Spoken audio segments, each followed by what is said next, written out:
का जो national conference का अपना मैनिफेस्टो था, जो उन्होंने लोगों को गारंटी दी, गारंटी के तौर पर उन्होंने पहले एक तो बात रखी थी कि restoration of political and legal status.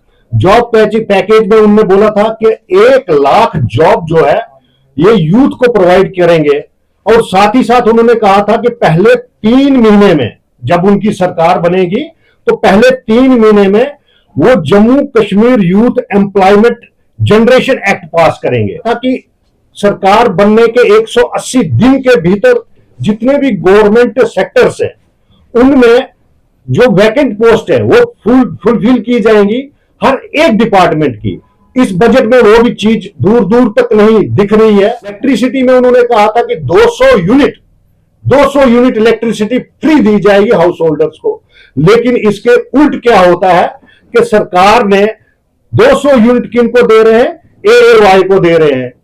AAY वालों को 200 यूनिट की बात की, ये अच्छी बात है अगर उनको दी जाए, लेकिन ये marginal section of the society है। लोगों के साथ धोखा हुआ कि जबकि सरकार ने कहा था कि गवर्नमेंट बनते ही उनको 200 यूनिट हर एक हाउस होल्डर को दिया जाएगा, साथ ही साथ 12 सिलेंडर्स की बात की गई, free of cost house holders को दिए जाएंगे।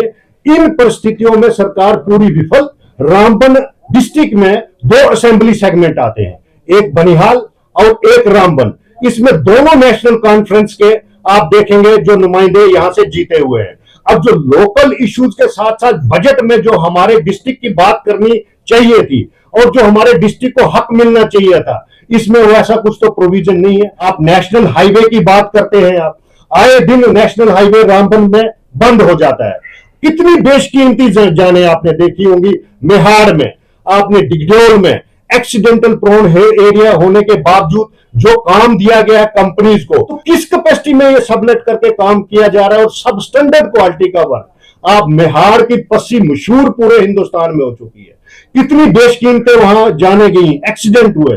पीछे देखा होगा आपने किस सब स्टैंडर्ड क्वालिटी का वर्क किया, जो बारिश की चंद बूंदे भी और उनके डंगे, उनकी दीवारें और वो रोड बर्दाश्त नहीं कर सका और स्लाइड एरिया बन गया। जो अपने गारंटी के तहत उन्होंने जो मैनिफेस्टो में लिखित वादे किए थे उसमें भी खरा नहीं उतर रहे। कम से कम लोकल इश्यूज के लिए तो सरकार को वेट करने की कोई जरूरत तो नहीं है। अकाउंटेबिलिटी गवर्नमेंट की रखी जाए, मुलाजम की अकाउंटेबिलिटी हो। अगर वो इन पर खरा नहीं उतरती तो मुझे नहीं लगता है कि लोगों का कहीं ना कहीं आगे सब्र टूटकर जनता को खुद सड़कों पर आना पड़ेगा।